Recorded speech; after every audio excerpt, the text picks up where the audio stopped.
Welcome aboard once again. An appropriate comment, really. We have a trio of trawler boys with us this evening.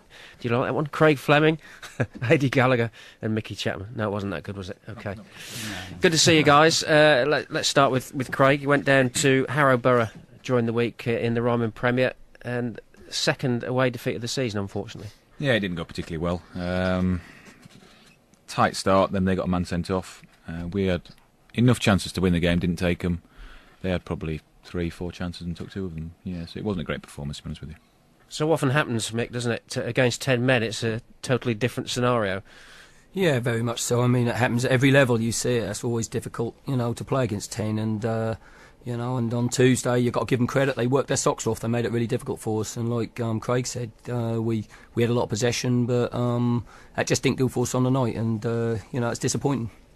With any away game, we'll hear from Thetford Town later on, Ady, about how difficult it is to get teams for midweek fixtures. Obviously, you would hope the higher you go up, the commitment is there. But still, for everybody, it is difficult. Even if you get there, you might have had to travel quite a long distance in a short space of time.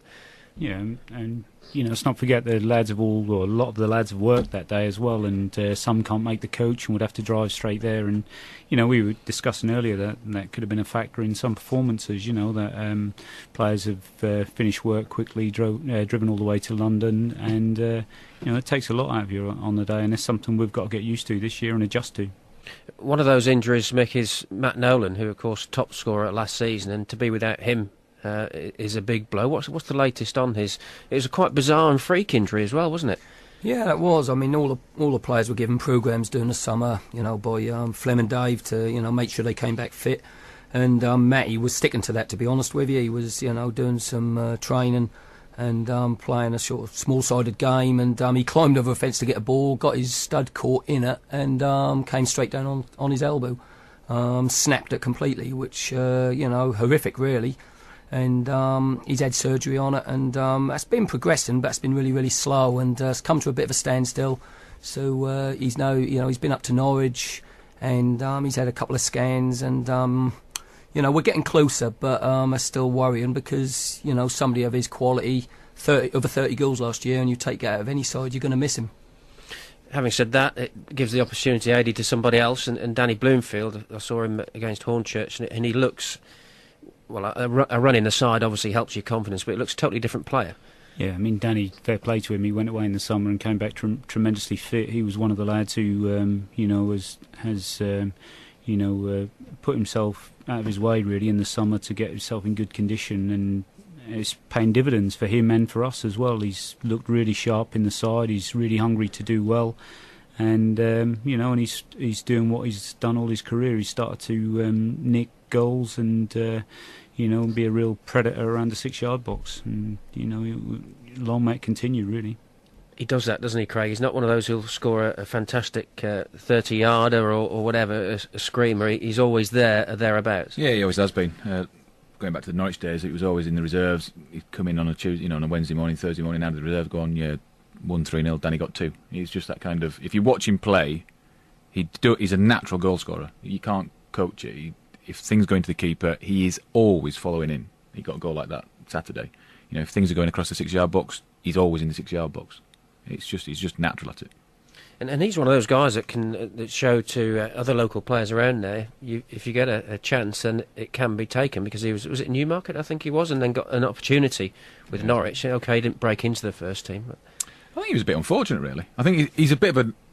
He reminds me a bit like Tony Cottee or somebody like that. Physically he's not a lot to it. Where's the kindest thing I can say? He's not the quickest, and he's not the tallest. So he doesn't offer. If he's not scoring goals, his hold-up play's improved dramatically. But he's not one of those that's is going to really ruffle feathers. So if he doesn't score, he does come across as a bit ineffective. But the thing is, throughout his career, he's always scored. And I think that's what probably Norwich looked and thought. Really, that's probably why they didn't take him. I think that long term, that if he did go through a patch of not scoring, what would he offer them? Ady, Mark there was talking about he's got a 23-man squad. Do you think is that the perfect size for a team? I think 22, 23 is a good squad to have, but obviously at our level you would need to have some developing young players in amongst that as well in that 22, and I think that's pretty much what we've got. The players who can come and get some first team experience if you're high on injuries, and to be fair, that's pretty much where we are at this moment in time. Ady Gallagher, Mick Chapman and Craig Fleming in the studio with us. The experience of last year is still fresh in the minds, Craig, and I'm sure that everybody will want to do that again. First round proper, you went to Wrexham and you showed that you can compete against a side at that level. Yeah, I mean, we had a little taste of it. Some of the boys had come from professional football, obviously, and they had a taste of going away on a team bus, hotel night before the game, training up there, playing at a nice big stadium. And yeah, we want to do it again for sure, but it's not, it's a long way away. Is that at the moment? I think, is it 4 games? Is it 3, 4 games? It's a long old route. So yeah, we just got to knock them off one by one, hopefully. Let's talk about crowds. Obviously, holding up. You never know how people are going to react when you go into a higher league. You hope that everybody's going to stay with you, and it's been consistent around 700-800 mark.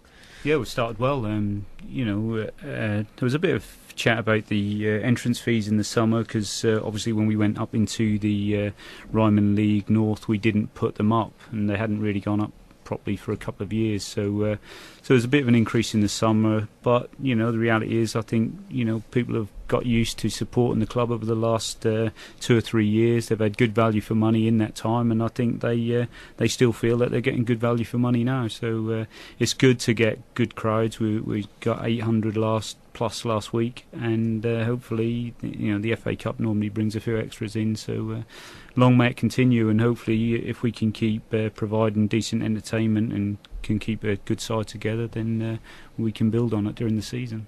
But it's good to get good crowds. That's the main thing. I mean, great atmosphere. Yeah, there's atmosphere, and it's good for players to play in front of that many people. You've also got people like you, Billy, what are coming for nothing. Sure, the pass. Ady Gallagher, Mick Chapman and Craig Fleming in the studio with us from Lowestoft Town. Craig, must just ask you, get your thoughts on, we talk about the progression that the club is making. Does that make a difference to the infrastructure behind it as to how things are structured to bring players through to a higher level? Yeah, that's one thing we're looking at now, but it's difficult. The way the FA, and I can see where they're coming from about getting reserve teams in the football pyramid. Otherwise, like Man United reserves would be in the Premiership, to stop things like that. But it's difficult to get a good standard of reserve team game. So if our lads, some of our first team players, aren't in the first team, if they play in the reserves, it's just too easy for them, way too easy. So that's something we're looking at really to try and get around. There's different ways of doing it. So yeah, that's probably one of the main things behind the scenes that we're looking to sort out now.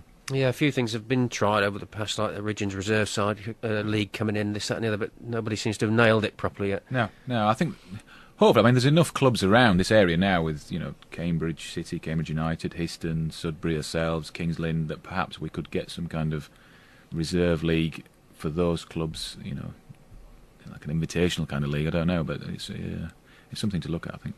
And you've got those issues, haven't you, Mick? You've got the likes of Richard Woodcock, you have Matt Nolan, who will want, a couple of games under the belt before they come back in the first team, and that's the issue of the quality that they're going to be playing against. Yeah, that's right. I mean, and that was always going to be a problem. We knew this was going to, cause us problems. We spoke about it during the summer, and that's something we've been looking at for a long while. But the difference between levels, with the reserves in the first team is just too wide, and hence us loaning some players out at the moment, and to try and get them a better standard of football.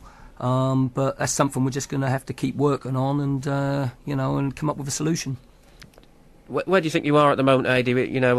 Obviously two away defeats, but apart from that, you've picked up some decent results as well and got off to a reasonable start. Are you ahead of schedule? Well, I don't think we really set any schedules. We obviously go out to try and win every game if we can. We're happy with our position at the moment, but feel as a team we could play better than we have done. Obviously, the 2 away defeats are a bit of a concern, but I think on reflection, Tuesday game, we could have come easily on another day, would have come away with the result there. I think we've made an okay start, and considering the injuries that we've got as well, I think we're keeping our head above water. But you never know what's going to happen. This is a tough league. One thing that we've found so far is that there's not much between any of the teams that we've played. They're all of a very similar standard, and clearly there's going to be tough games every week. So we'll just see where we are and have a look at it again after Christmas, and then maybe assess where we feel we can, go from there, I think. Good to catch up with you guys once again. Craig, Mick and Ady, all the best tomorrow.